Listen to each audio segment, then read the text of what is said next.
All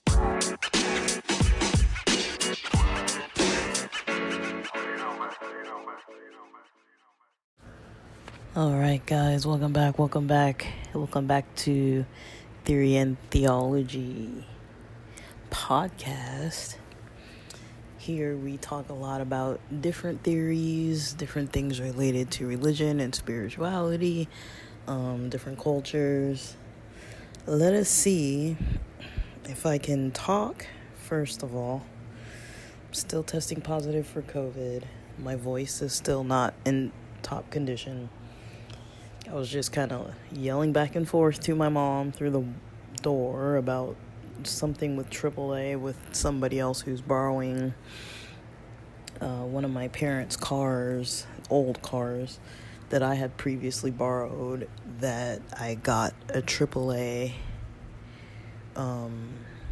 battery replacement on maybe a couple years ago. I can't remember when, but it seems like it's under warranty, and I gave them the card information, and then they said I have to physically call myself because I'm the card owner. So that driver left, and now a second driver should be here in like 4 minutes. And I can't physically come out or give them my card or come to them. I told them because I have COVID and I'm not trying to like infect every single person. So I don't want to meet the AAA person outside. I don't want to infect my family's friend or my mom. And so I am trying to do this. I mean, I'm literally at the same house where the car is, where the person who is borrowing it is, where my mom is, and where the driver had previously come to. And it's just getting complicated. So they might need my assistance.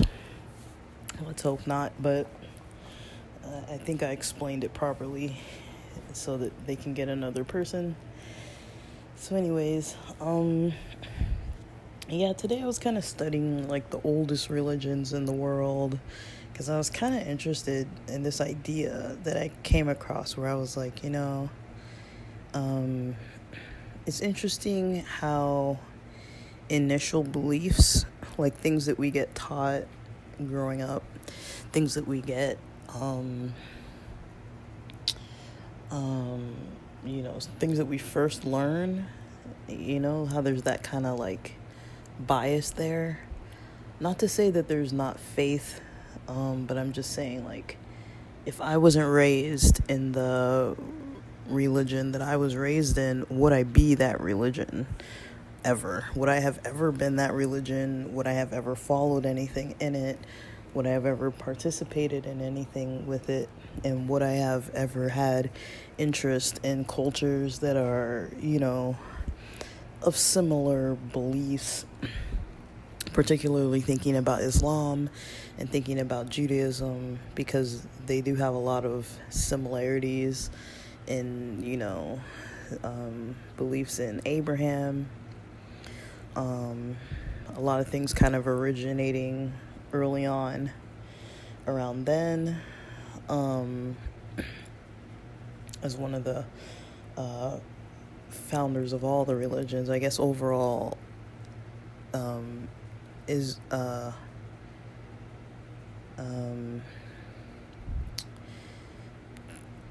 guess Islam splits off on the end of the other son of, because Abram and Sarai had, they were having trouble having the baby, and then when they became Abraham and Sarah, when their first baby was born, and so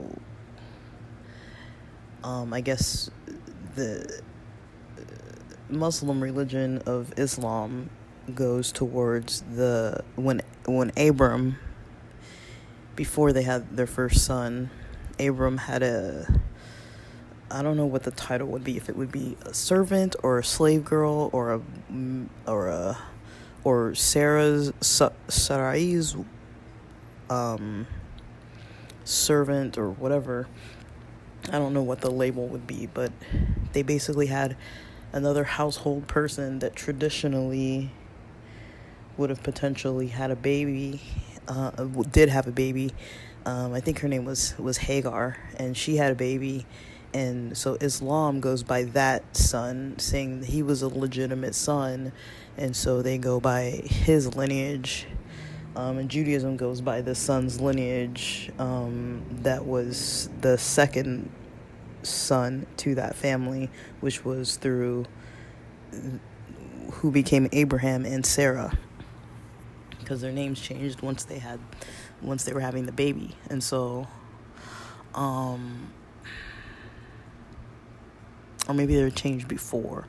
I'd have to look at the exact time frame of that again, because it's been a lot. Like, there's always details lost, honestly, because these stories, I don't keep up with them all the time, and then I forget details like that. So I can't remember if it was God said Abram's name is going to be called Abraham, like father of many as the stars, if that was before Sarah got pregnant or after, or what. But anyways, I guess traditionally people would have considered that type of servant that Sarah had as a legitimate kid.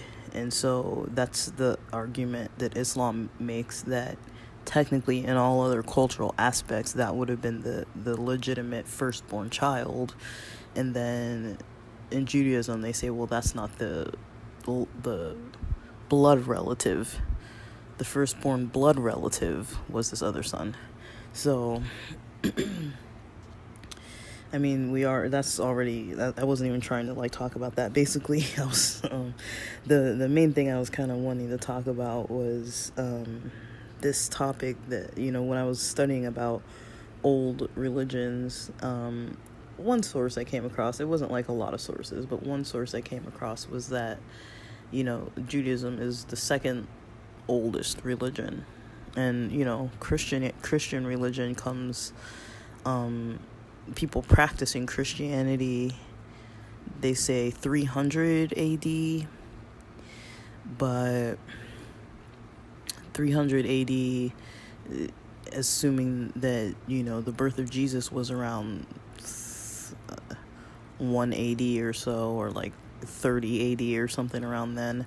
I mean, we kind of measure a lot of our time in this culture by the birth time period of Jesus. Even if you don't follow that, a lot of people will call it common era instead of whatever that AD, Auto Domini, or whatever, I can't remember exactly, but whatever it's called, AD versus CE.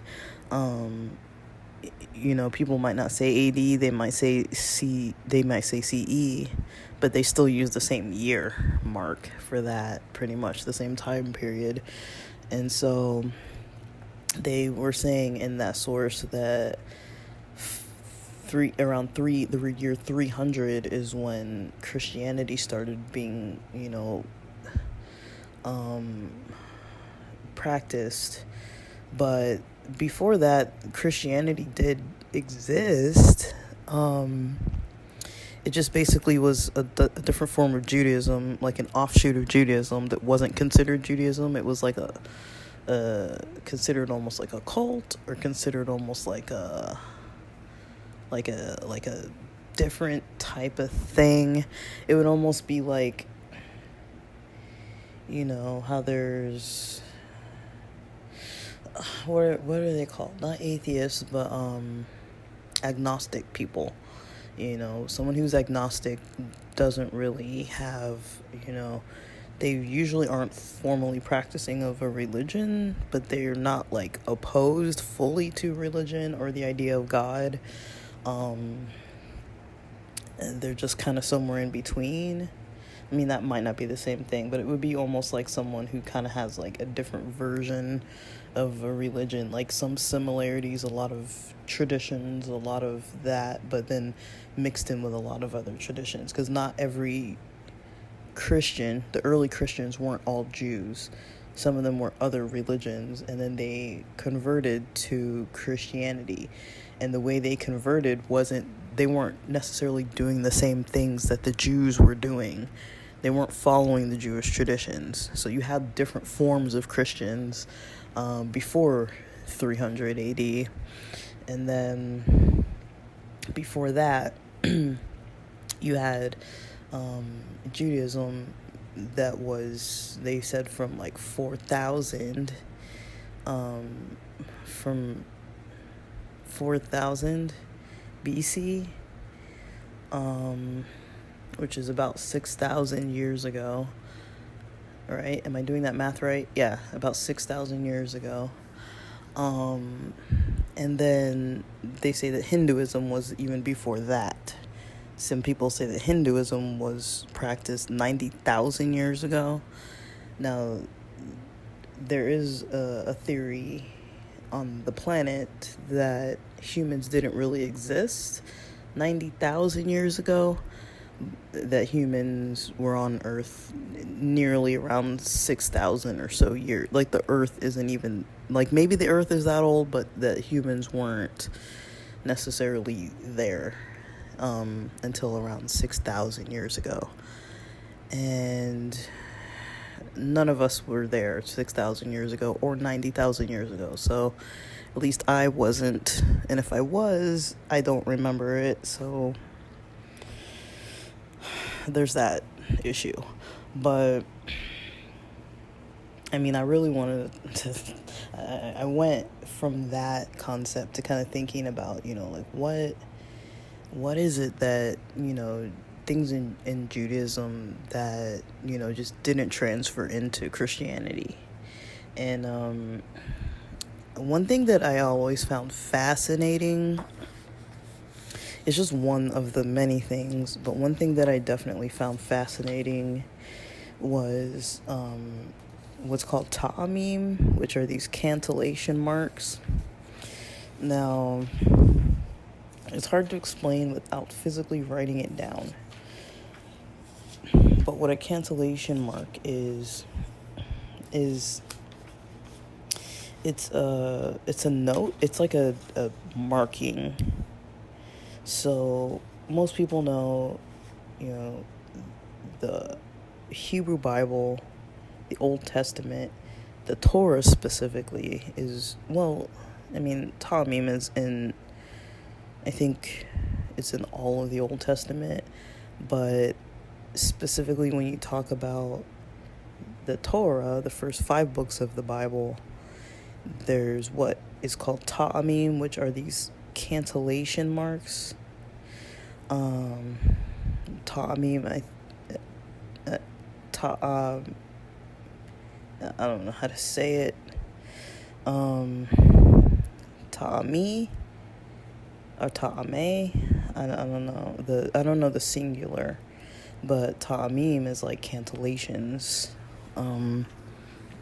So basically, if you look at a Sefer Torah, for example, the Sefer Torah is written on animal skin.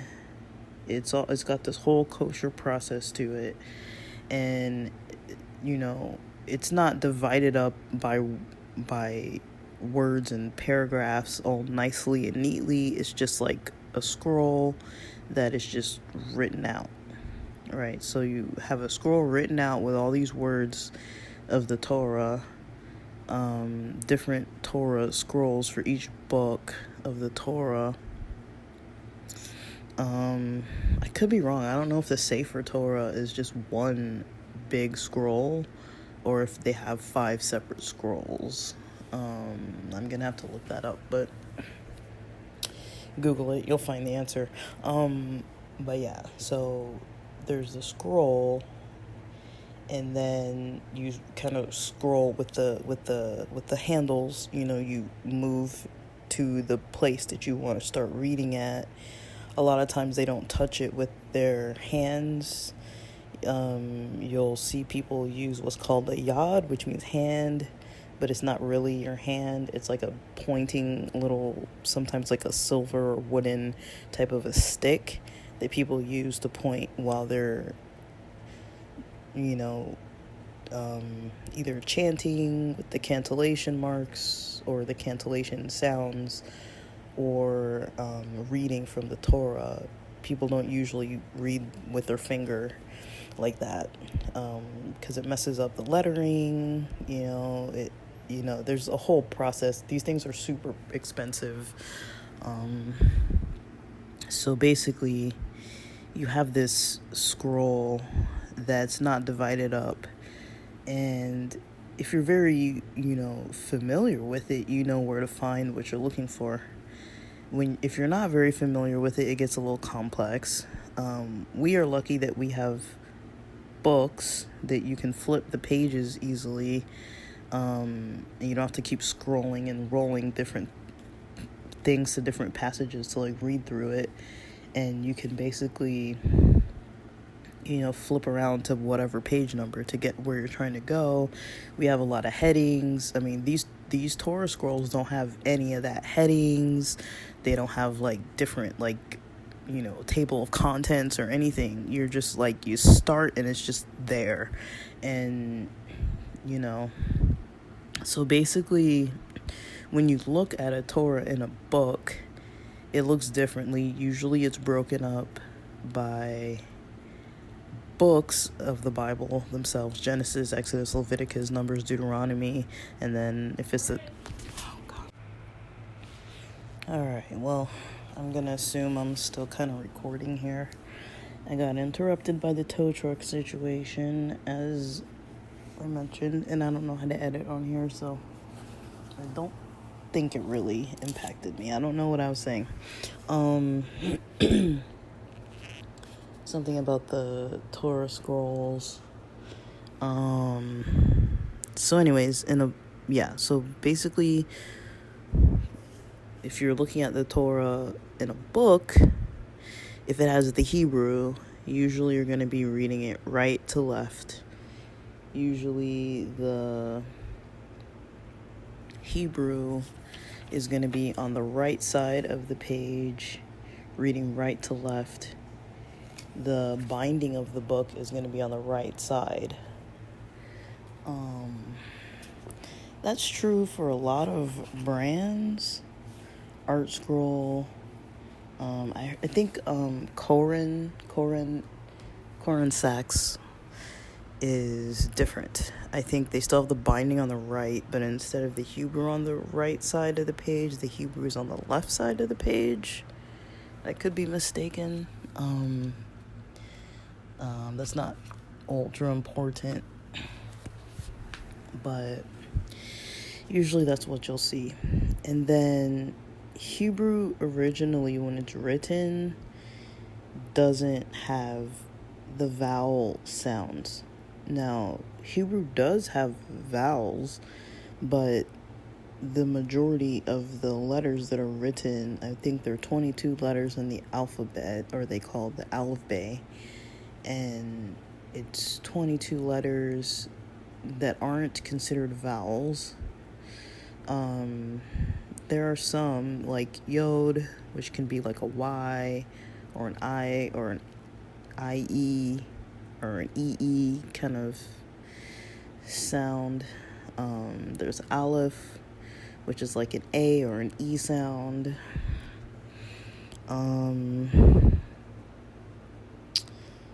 There's Vav that sometimes is like a V or takes on like an O sound sometimes.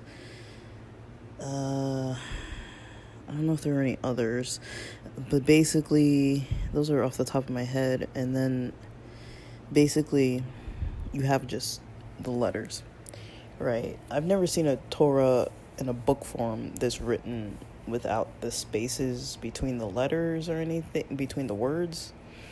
But I have seen it written without the vowels, and you'll usually see it written with the vowels, and with the cantillation marks, and it's usually going to be divided into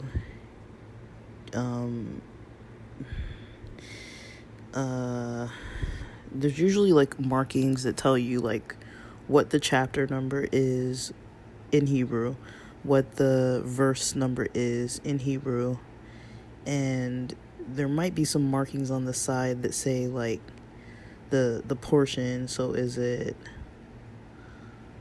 Hamishi? Is it Sheshi?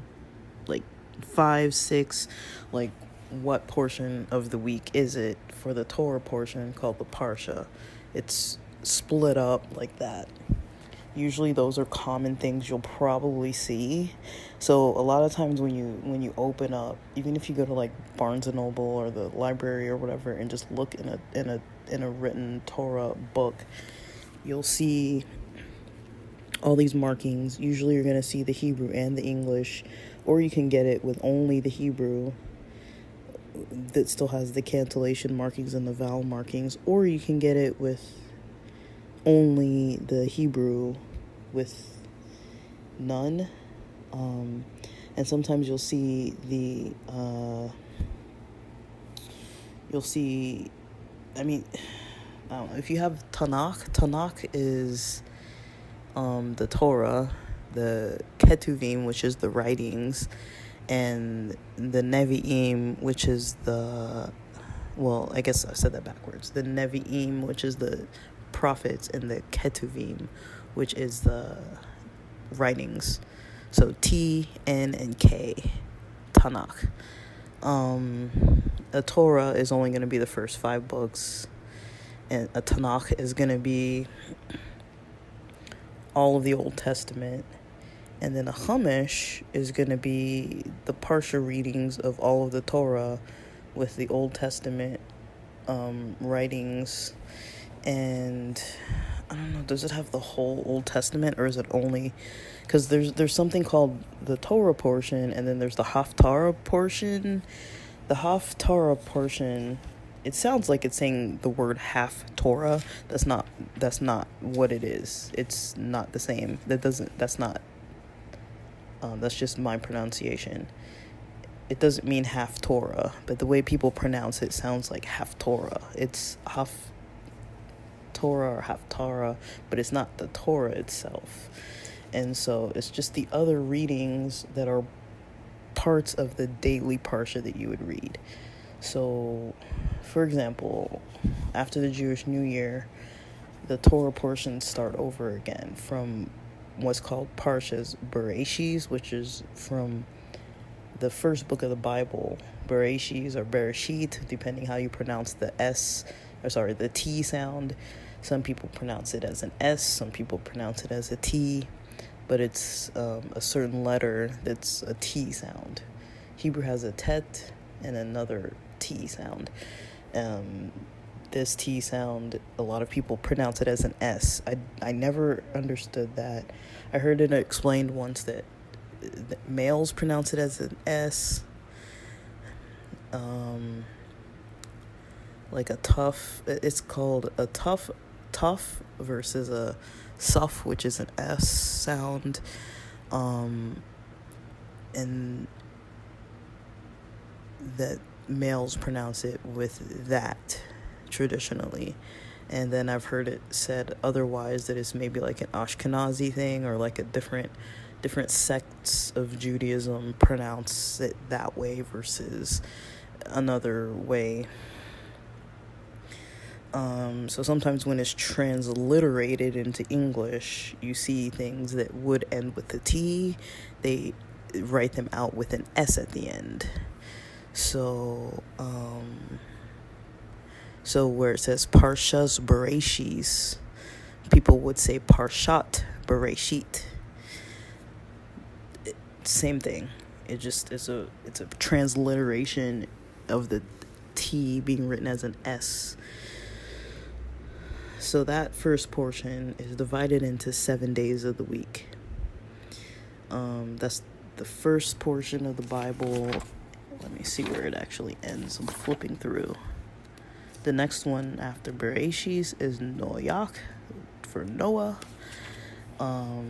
So we start with the beginning, which is what Bereshit means, in the beginning. Bereshit. That's like 3 words in English. In Hebrew, it's 1 word because they put the particles and everything like into 1 word. I'm trying to find the ending of this. I'm like flipping.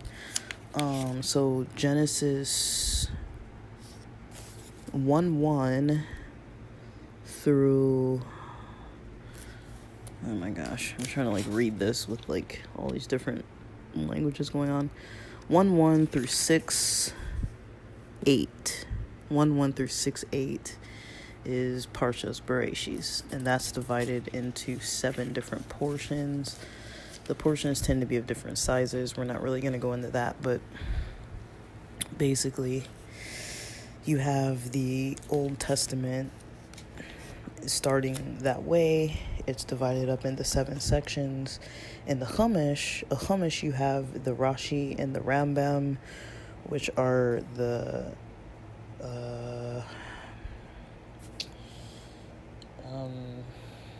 what do you call it? They're basically different commentaries on the actual scriptures that you're reading in the Torah. And then you have, I guess it's called Onkelos. Onkelos is another form of a book where it has Hasidus in there too. It has like Hasidic kind of like what do you call that, like spirituality. It's kind of like a mystical spirituality take of commentary added to, you know, it's like extra that's added to what you're reading in the Torah. So a lot of the verses and sections you can look down at different points. The Rashi has an English translation. The Rambam doesn't. Hasidus also kind of sometimes does, sometimes doesn't.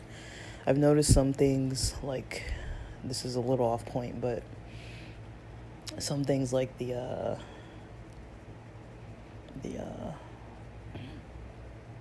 Talmud, you don't really have like an English one. Like, the page is always in Hebrew writing. I believe a lot of it is actually also in Aramaic, but I don't know Aramaic like at all, other than the letters that are the same ones as Hebrew. I don't know words, not to my knowledge. It was said that Jesus spoke Aramaic. It just gets so complex. But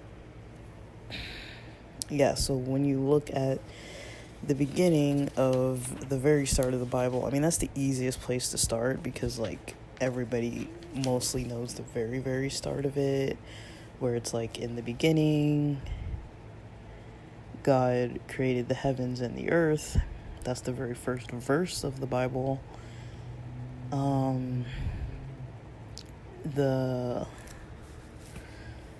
The Stone Chumash translates that into English, saying, in the beginning of God's creating the heavens and the earth. So, in the beginning of God's apostrophe S, creating the heavens and the earth.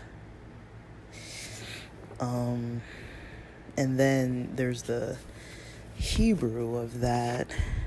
There's Bereshit bara Elohim. But so in Hebrew, that's 3 words. Technically, if you don't count all the particles, it's written as 3 words. Because in the beginning is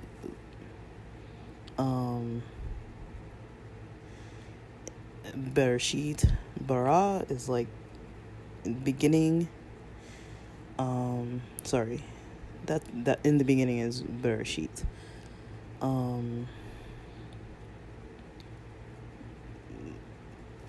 Bara Elohim, and then et Hashemayim va'et haaretz.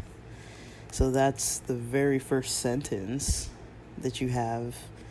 Elohim means gods, plural, technically, but it means God technically when you see it written. That's what it's translated as. Et, I don't know if et on its own has a meaning of the word.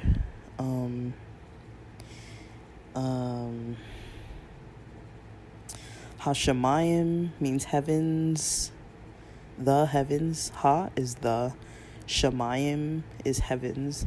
So when you see I am at the end, the letters I am or Yod Mem, that means Im. Im is plural. And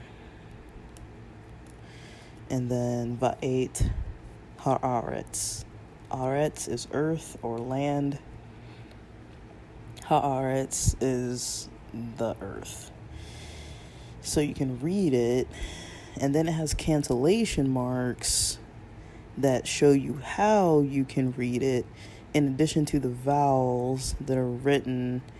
And so you have different cantillation marks. I'm like tiring myself out by trying to explain this. I've never tried to really explain this in my life. You guys get the first takes of this every time. So the cantillation marks, I don't even know if I can like read it. It's kind of like, I'm gonna mess this up, but it's like Bereshit bara Elohim et Hashemayim va'et ha'aretz. So that's basically how it sounds versus Bereshit bara Elohim et Hashemayim va'et ha'aretz. You can kind of hear the difference. There's like tones involved. I used to think that those tones were purely for memorization purposes, and I'm trying to actually study more to figure out why they're there. It says that these types of tones were started, this type of tone, the Tiberian version, and there are like Ashkenazi and Sephardic and different types that are used traditionally. The Sephardic ones tend to sound almost more like minor key, if you put it like that, I guess. And then I noticed too, Haftarah sounds different than the Torah ones. So you can tell the difference between the Torah being read versus this. And then Psalms are different. Psalms called Tehillim. And then there's also Proverbs. Those are their own, they have their own type. And then Megillos, like Esther, the story, Megillah, has its own type as well, where people once a year traditionally listen to the whole entire Megillah being read at a certain time of year. And so basically this Tiberian type of Taamim isn't the oldest type, but it's the one that's most commonly used and is said to be more complex than the older ones. I don't know what the older ones sound like, but it was this more common type that's been used, I guess, lately, since the 10th century, so like the year 900 and to now, pretty much.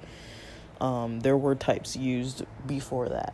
So there was a type of Taamim, or some people call it trope, or some people call it cantillations. It's basically musical notation that goes with the Torah reading. And you can get like a list of them. They all have names. I knew them very briefly at one point in time. I feel like it's almost like, I play guitar. I don't really practice. I play piano kinda. I don't really practice. But there were points in time when I could like read music, because I would practice all the time, and I learned how to read music for piano first when I was a kid. So I can like look at the notes and kind of read it if I like look at the lines and like kind of see where the notes are and everything. I can kind of look at the music and tell somebody where what is, or like eventually figure out the hand positions on a keyboard. But I can't just like sight read music. There was a point when I kind of could, not very well, but like it was definitely with mistakes, but I could do it better than I could do now. Now I would be totally useless because I don't practice it anymore. And with guitar, I learned it later on in life. Like when I first started college, one of my first 2 or 3, I think my third year of college, I learned how to read musical notes. Even though I had been playing guitar since like 8th grade. And I basically learned through tabs online, basically, and like watching people play. And I would just reverse what they did and just like do the same thing. And then, that kind of stuff, or get like tab manuals, tab books, look up the chords and stuff like that. So that's how I would equate my ability to read cantillation marks. It's like I knew it at one point when I used to study it, but I wasn't really raised with this stuff. And I mean, I raised myself with it, I'll put it that way, but I wasn't like raised in school with it, so it was like more of a hobby thing. And basically the cantillation marks, I know about them just as much as I've told you. And then basically they have names. The way that I've seen how people learn it is their names are written out. And they're written out, and then the markings are placed with those names. So there's Kadama. I'm like reading it from a list. I don't have this memorized. It looks like a little paragraph, and it says Kadama, Munach, Zaraka, Munach, Sagol, Munach. And then that's like the end of a section. Munach, Ravi, Mepak, I don't know what that is. Mapak, Pashta, Munach, Zakef Gadol. Zakef Kata.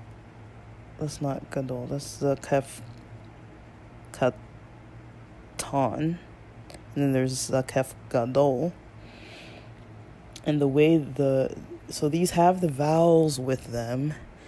Each of those words that I just said that I have no clue what they mean, they have the vowels with them.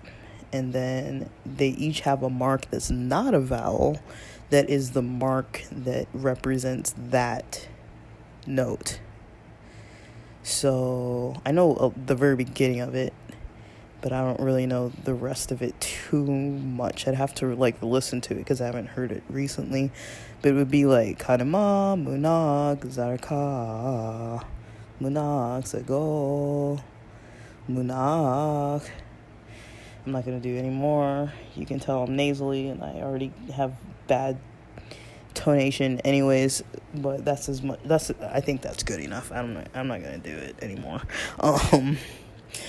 But you basically have to know the vowels and the consonants and the words and the cantillation marks as you're reading. So basically, you technically could turn to a portion that you don't even know by heart, open up that portion, and start reading it with the vowels and with the cantillation marks as it's written. And you can learn it. You can study it and get good at it. That's how I learned it. And I'm not good at it anymore. And it's not really about being good at it. It's just like, for me, it's more like I like to challenge my mind to do different things. And this is something that I've never come across with anything that I know, other than like maybe learning music. That's the only thing I could say is like, the only thing I found similar, and it's not the same thing, is like when I was young, because, I hung out at church so much.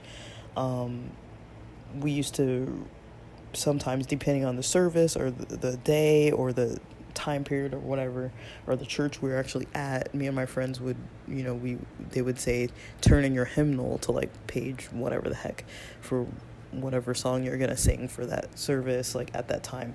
And sometimes you might not know the song, or sometimes you knew it but you didn't really know it well. And hymnals, at least the ones that we used, they had the actual musical notes with the actual words. And this wasn't like, these are like songs that are so old, it's like you don't even really know, you can't really easily follow them. They're not like GCDC E minor kind of like chord progressions like contemporary Christian music. They're like weird from like the 1800s and stuff, and like you're reading this and you're like, I don't even really understand like this form of like this form of like talking, this form of like words. Like it doesn't make any sense. It would almost be like that, like you're reading it and it's going, you know, you're basically reading like a song you've never heard and you're singing along with the notes. I would say it's almost the same thing. That's the easiest thing I could say it is. I mean, you know, I'm not saying that like the hymnal and the Bible are on any kind of like level of significance to each other. I mean, hymns, I mean, they were like modified drinking songs. Some of them were. They're not like the same thing. But you know, I'm not saying, like, I don't know. I know a lot of people really hold a lot of value to, you know, the Old Testament and the Torah specifically, so I'm not trying to say like, okay, like these old school like drinking songs that were modified into like Christian music is like the same as like reading Torah. Like, I don't know, everything has its own like spiritual significance to whatever culture or whatever person of that culture or whoever's valuing it. I take things for kind of what they are sometimes. Like, I've had times in my life where I was like, oh, hymns are way more holy than like contemporary music.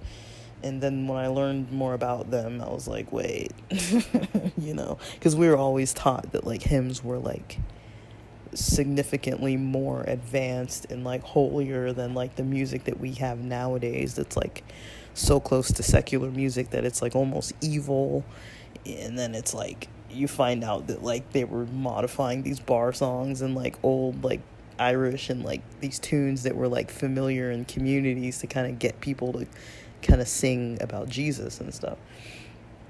And then, you know, I'm not saying that the Torah is like that at all, but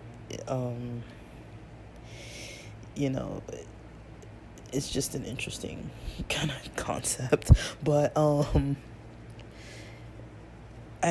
don't know. I like it. I like the way it sounds. The one thing that I noticed, I mean, I haven't been to that many synagogues, but the one thing that I did notice when I did go to one was how musical everything was.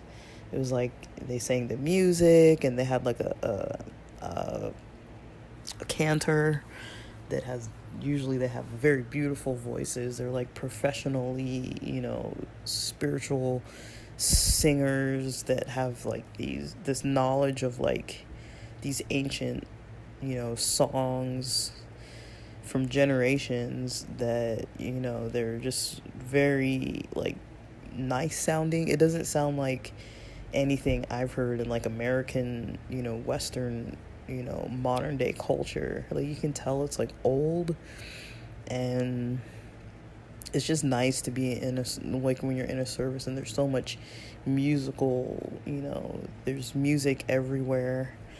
I always found the contrast so interesting to, you know, how I grew up in Adventism, because Adventism, a lot of times they're so like concerned about the music and the beat of drums, and this music is evil and that music is evil and this music is holy and that music is better and this one's better, and like there's so much like argument about everything all the time. And I'm pretty sure in Judaism there is too, but I just found it very refreshing to be like at a service that has so much music, you know, even down to when people were reading the Torah, you know, there was still music there, you know, and when people were praying, there was still music, like musical notes, musical sound, There was like this kind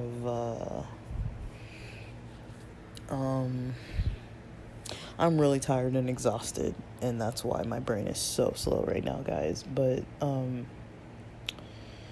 what do you call those, like Gregorian chants? In Christianity they have like these Gregorian chant sounding like songs, um,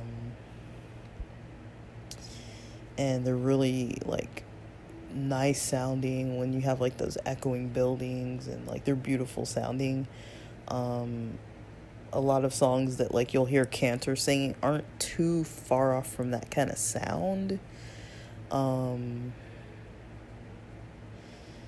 I didn't really see choruses though. I didn't see choruses and choirs.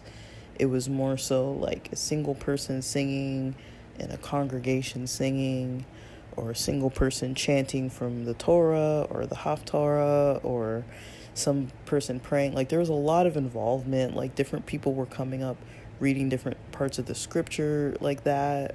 Different people were saying different forms of prayers. The rabbi was up there, I think, most of the time, and the cantor was up there a lot of the time, and they kind of helped people too. And I liked it too, because not everybody was like super like knowledgeable of like, you could tell like some people maybe practiced a lot or maybe practiced during the week, and then other people maybe weren't like super into the practice of everything. So, and there was never like, it wasn't like judgment or looking down upon people. It didn't seem like. It was kind of like some people were just really fast and skilled, and like didn't really seem like they needed to like read anything, and they had it memorized. And then other people were like, like maybe like you could tell there was like even like the English transliterated version from the Hebrew. So I think everybody who's considered an adult who was bar mitzvah had to learn Hebrew at some point, and had to do like this whole chanting portion of I don't know how much of it, but a significant portion that you have to chant from the Torah and Haftarah to be considered, a man or a woman when you're like around 12, 13ish. And I don't know if people ever do it like way later in older age. I've never seen that, but maybe they do. But I just found it really interesting that there was like that whole like musical component. It was really interesting to me. And at the time when I did go to a synagogue, I was able to kind of like follow along and look in the pages and see where people were, and I kind of knew where things were at. But I couldn't get up there and like say anything, and they wouldn't call me to do it anyways. But I mean, I didn't like know anything like that. I was just self-taught, kind of studying mostly, and then learned with a different congregation for maybe about a year. Maybe it was less than a year. I can't remember at this point. But I really like to learn this stuff. I don't know. I get a lot of value out of it. I think it's, instead of like watching YouTube and Netflix and stuff like that, you can just learn it. And then when you get tired of learning it, it's like, all right, like I can put it down for like a day, a week, a month, a couple months, a half a year, 2 years, and then come back to it and be like, oh, I actually want to like do this. And like, I feel like every single question leads to more questions.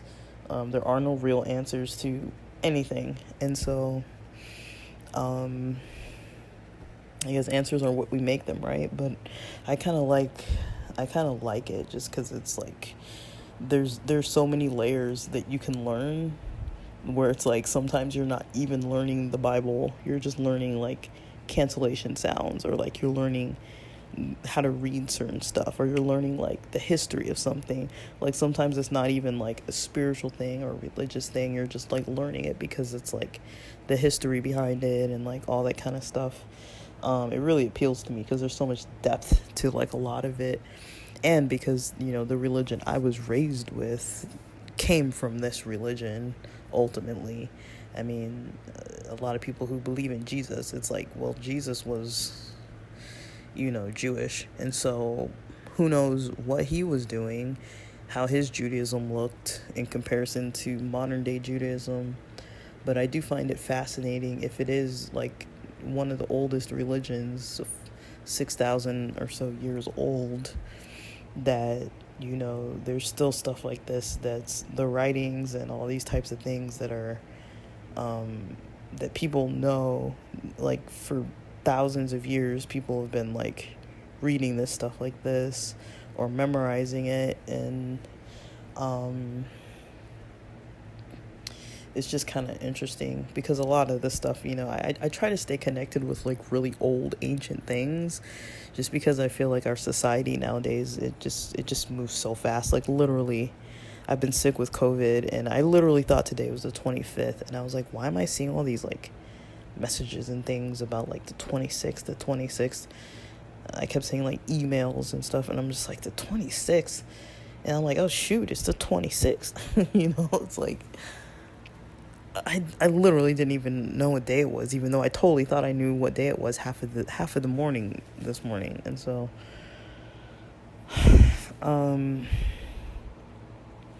but yeah, I don't know, I like to have fun with this kind of stuff. I try, you know, I spent so much of my life with it being, like, shoved down my throat as, like, a you better do this or else kind of, like, scare tactic kind of thing, which is, like, it was never appealing to me in the first place. But I kind of just like learning stuff just because it's there to learn. And, you know, why not challenge my brain? Why not challenge my beliefs? Why not challenge my own self when I feel up to it? Like, you know, and I don't like to get too bogged down in, you know, stuff that I was raised with. And then sometimes I really do like traditions I was raised with and do find, you know, value and believe it. And then other times I'm kind of like, like, maybe this isn't totally for me. Like, I don't mind going back and forth. It used to bother me that I would go back and forth, and now I'm just kind of like, whatever, this is just how life is going to be.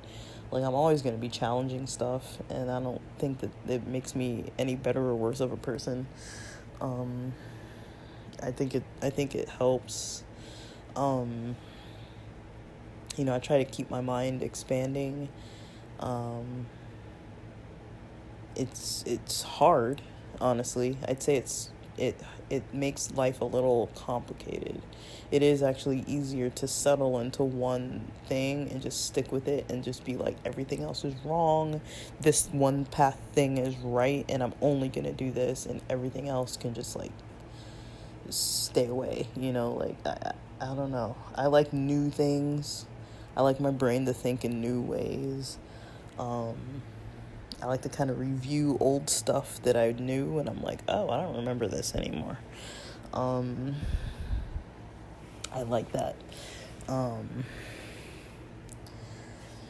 that's why I never really get bored, because I'm always just like, there's always something around if I want it to be. Oh my goodness, I'm getting really tired. I'm gonna start back to work tomorrow, and, you know, I'm probably gonna have a snack before I go to sleep, but I think for now, I'm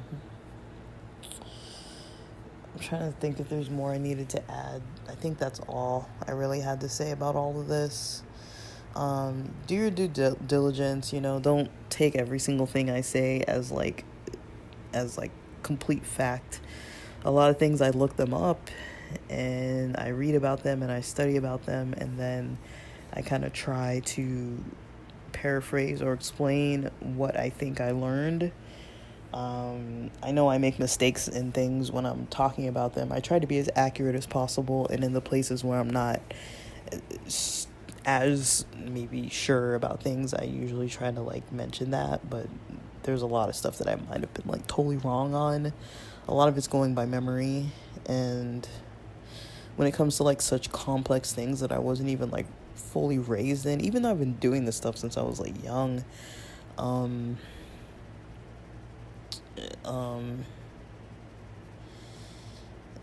like, I can't remember what grade I was when I started learning Hebrew, like, actively learning it, but I remember I was in Mr. Stokes' class, and he was teaching our Bible class, and I remember I had one of those little,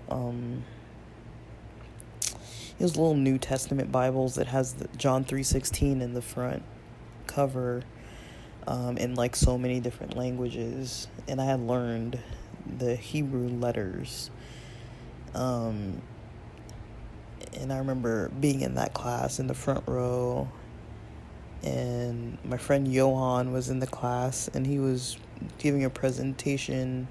We had to pick like a Bible story or something and do like an oral presentation on our written report.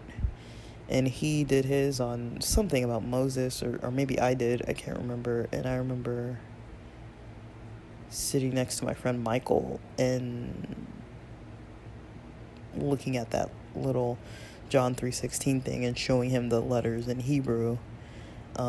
He knew Japanese, he still does, and I remember showing him the ones in Hebrew. And then I remember Mr. Stokes being like, hey, you guys need to pay attention, because we were like not paying attention. So I remember that's around the time when I started learning the letters and stuff. And I think I learned it on the internet.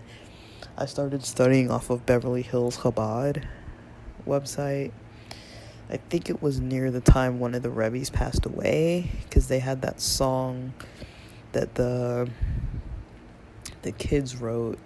There were some kids from one of the Hebrew camps, Hebrew day camps or Hebrew summer camps or something, who wrote this song for the Rebbe. It was called Rebbe O Rebbe or something like that. And when you would click on the website, it used to sing that song as like the intro song. Like, you could still click around, but that song would be on the front of it. So it was near that time period that I started learning about this kind of stuff. But this was like ages ago, guys. Like 10th grade.